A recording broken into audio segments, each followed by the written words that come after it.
What is up, guys? It's your boy, Terrible Sleep Cactus. Your boy is suffering. But today we've got some brand spanking new Destiny 2 news courtesy of the Bungie weekly update that has just gone live, revealing official information. And so, let's get started. And first things first, what's been going on this week for Destiny 2? Well, actually quite a lot, and as of this morning, even more. So first of all, with the weekly reset, we have the second iteration of Pantheon, the Raid Challenge event. And we really learned how this activity would work over the course of the next several weeks. So importantly, you can actually access the first week's Pantheon. You can access the easiest difficulty Pantheon, and for newer, more casual people who haven't beaten a Pantheon yet, that is absolutely your first choice. If you can beat those activities within that time frame, you get like 4 pieces of raid loot per encounter. It's kind of nuts.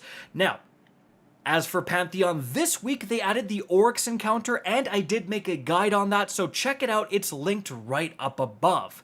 But moving on from there, something else that happened with the weekly reset is daily deep sight weapons, as you can see right here. Now this was completely sprung on us, we had no idea this was coming, and as you can see, if you go back and do any of the seasonal activities, so you can see like deep dives, altars of summoning from the past few seasons, once per day, you will get a guaranteed red border weapon that you don't have. So guys, like if you are missing any craftable weapons from any of those past 3 seasons, oh my goodness, like you absolutely want to be doing one super easy seasonal activity and getting that guaranteed red border. Even if it's for weapons that aren't exactly that good or in the meta, with how crafting works, you can simply unlock the pattern and then just chill. Like it doesn't take up any inventory space, any vault space, and then if that archetype or that weapon ever gets buffed later, you can simply craft it. So it's basically a no-lose situation, 100% craft those weapons.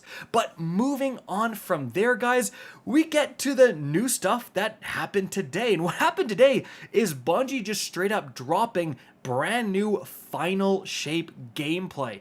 So they dropped a small video containing both PvE and PvP gameplay using the Warlock, and then they dropped another one after for the Hunter, and then lastly they dropped one for the Titan. And I'm going to be playing those in the background gameplay. Now, starting with the Warlock, but this will apply to all of the gameplay, we're showing off the Prismatic subclass. So for the Warlock, you can see those grenades that are a mix of both stasis and a vortex grenade, looking pretty darn effective, and it's just so crazy to see, like, you know, a void ability followed by a stasis ability followed by a strand ability, all within the same, like, few seconds of gameplay.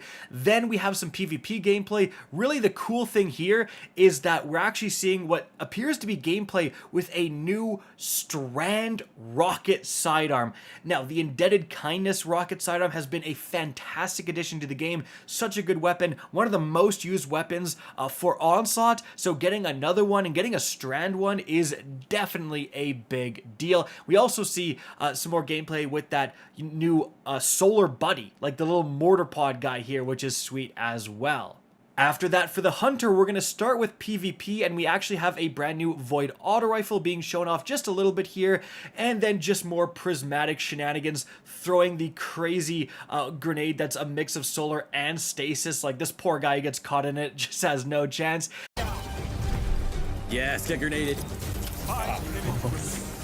No. And then we also see a bit of the brand new Arc Super coming out as well, where you throw the dagger and teleport to that location. Looks pretty darn cool. And then when we switch over to the PvE gameplay, we're actually in the middle of a brand new strike, guys. You can see Nightfall in the top left corner. So again, this is somewhere we definitely haven't been before, which means it's a brand new strike. And the boss's name, I want to point your attention there, it's actually the Tormentor of the Ahamkara. And I think you can actually see some Ahamkara skulls like glowing as maybe objectives right here. So yeah, the Ahamkara are apparently going to have at least a small part to play within the final shape, which is pretty darn sweet. And then last but certainly not least, we have the Titan gameplay. Now, yet again, we are in a brand new location, but we see it's a nightfall, so potentially this is the same new strike as we saw earlier with the Ahamkara stuff. Potentially it's a brand new one, I don't really know, but we also see the Titan using the Thorn here and just popping off. I want to point your attention to just how many times this Titan uses the like Consecrate ability, like quite a lot, and it just shows you like when you start combining all these different synergies, you're able to get your melee energy back like insanely fast. And we do everything today.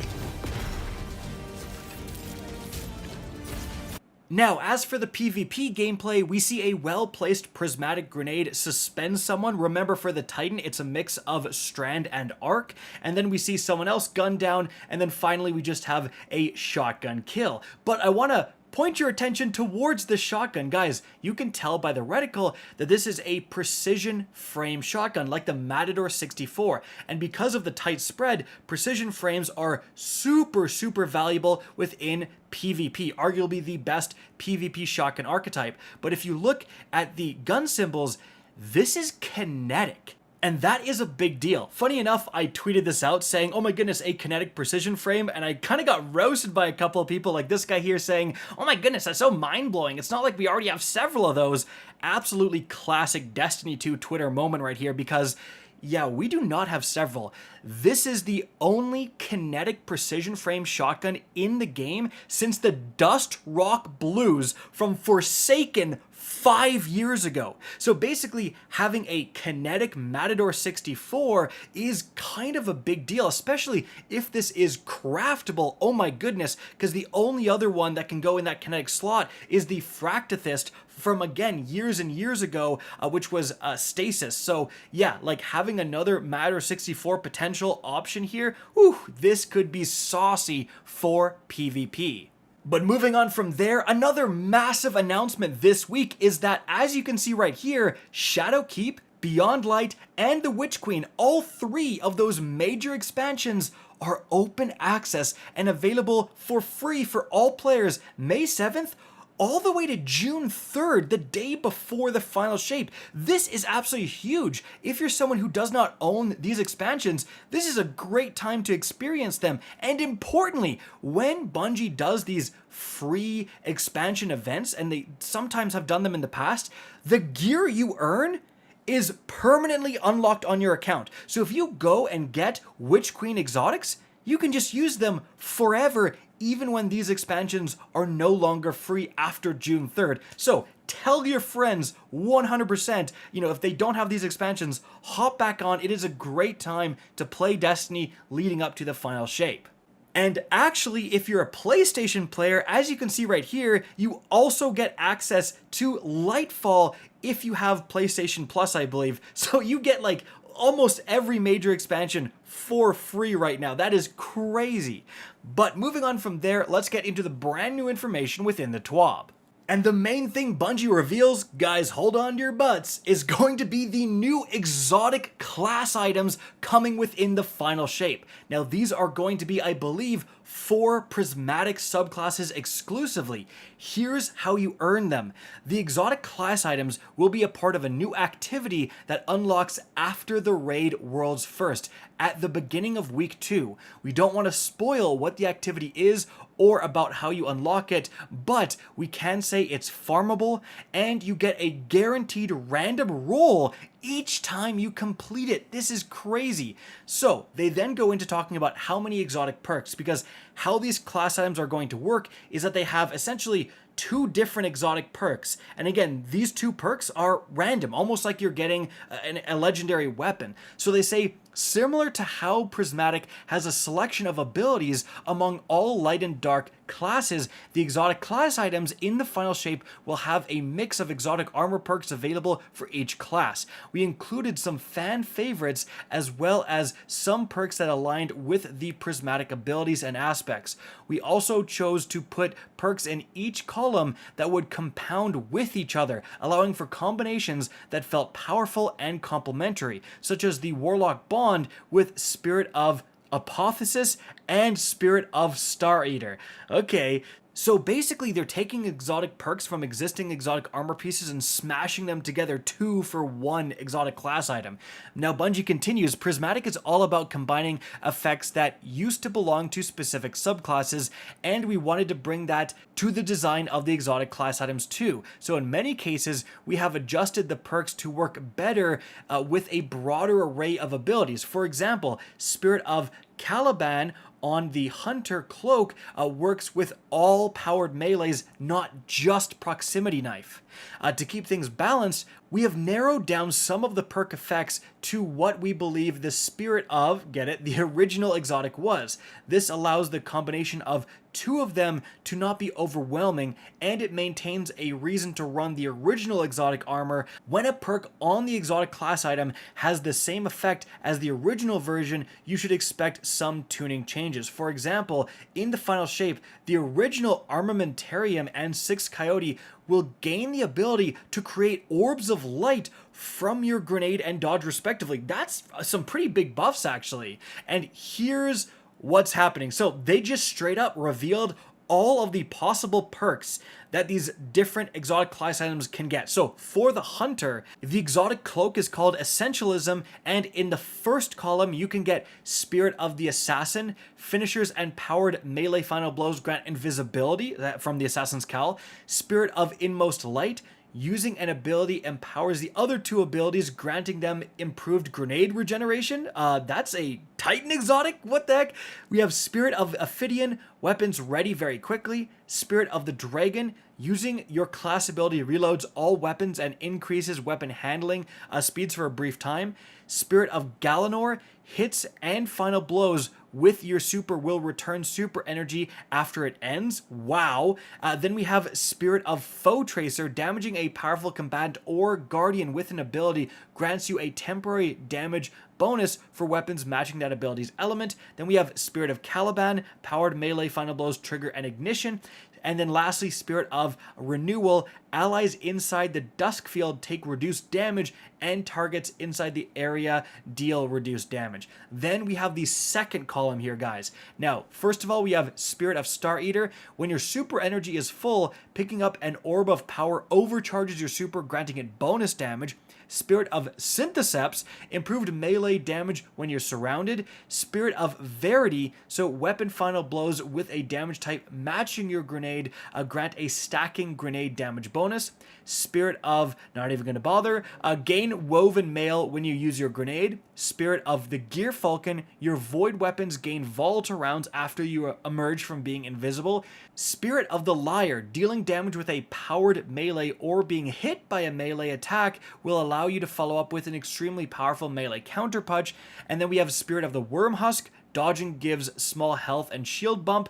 And Spirit of the Coyote, gain an additional class ability charge. So you can kind of start to envision some of these combinations here, guys. I mean, one that stands out right away to me is that you can get Spirit of Galanor in the first column, where the final blows regen your super, and combine it with Spirit of Star Eater to massively boost your super damage. That is an absolute wombo combo right there. But guys, moving on from there, we get to the Titan exotic mark, Stoicism. So here in the first column, we have Spirit of the Assassin, finishers and powered melee final blows grant invisibility. Spirit of Inmost Light, so we actually have some overlap here with the Hunter. I'm not going to be going over the same ones. Spirit of the Ophidian. Spirit of Severance, here's a new one. Powered melee or finisher final blows unleash a damaging explosion. Then we have Spirit of Hoarfrost. Your barricade becomes a wall of stasis crystals that slows nearby targets when created. Spirit of the Eternal Warrior. Gain a damage bonus for weapons matching your super's element when your super ends. Spirit of the Abeyant. Improved Dranger's Lash. Dranger's Lash projectiles track targets more aggressively and travel further. Spirit of the Bear. Move faster while guarding in the Unbreakable Shield. Damage blocked with Unbreakable is converted to super energy. And then, guys, in the second column, we have Spirit of the Star Eater. So hold on. Titans now get access to Star Eater scales, basically. What? Then we have Spirit of Syntheseps.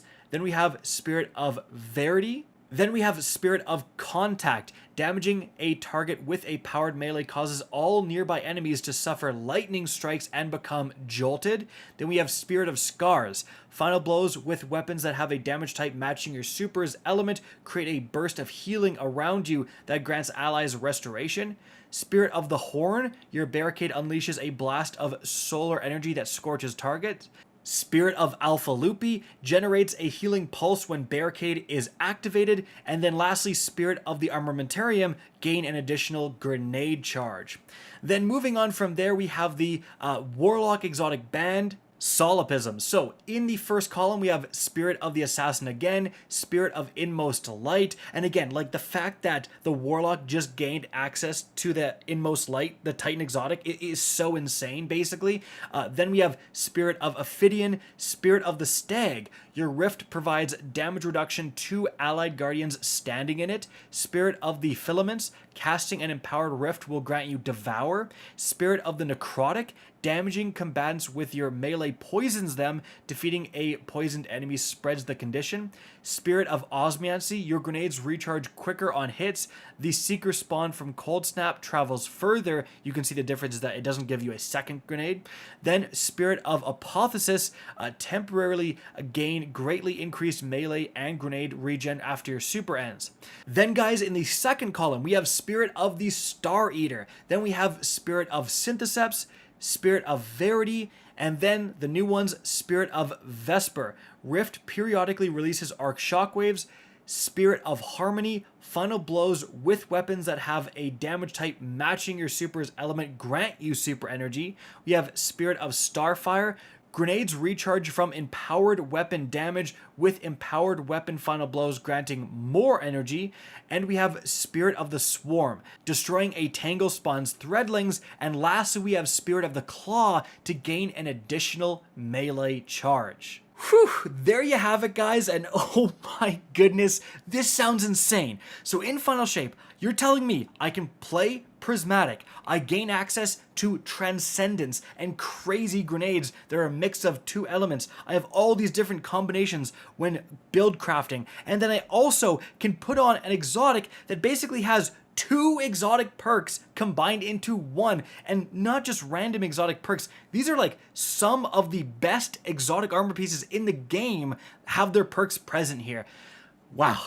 Now, moving on from there, Bungie talks a little bit more about this. They say all of these exotic class item perks will only work when you have the Prismatic subclass equipped. And then they say, we knew we couldn't fit everyone's favorite perks into these without making the pools of available roles too large. It was a balancing act to support lots of exciting options while also making it reasonable to chase a specific option. However, we are also making a set of exotic armor balance adjustments with the final shape, including some buffs that will impact both the original armor and its spirit version. So, some of the class item perk combinations might end up being better than you expect. We'll have more to share about exotic armor balance in general in the coming weeks. Now moving on from there, Bungie has a little section talking about 0 Hour because that exotic mission is actually coming next Tuesday weekly reset on May 14th. So mark your calendars, guys, and of course I will have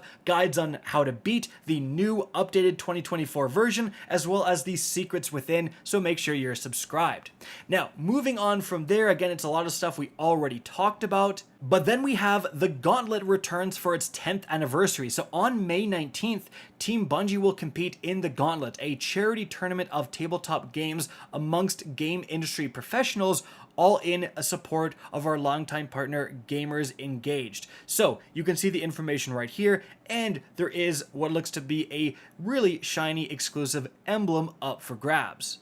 Next up, Bungie shouts out that May is Asian American and Native Hawaiian / Pacific Islander Heritage Month, and the Asians at Bungie employee resource group is celebrating with a Stand with Asians collectible pin that you can see right here, and the accompanying Harmonic Waves emblem. So of course, you can head over to the Bungie store and grab that pin to support this cause.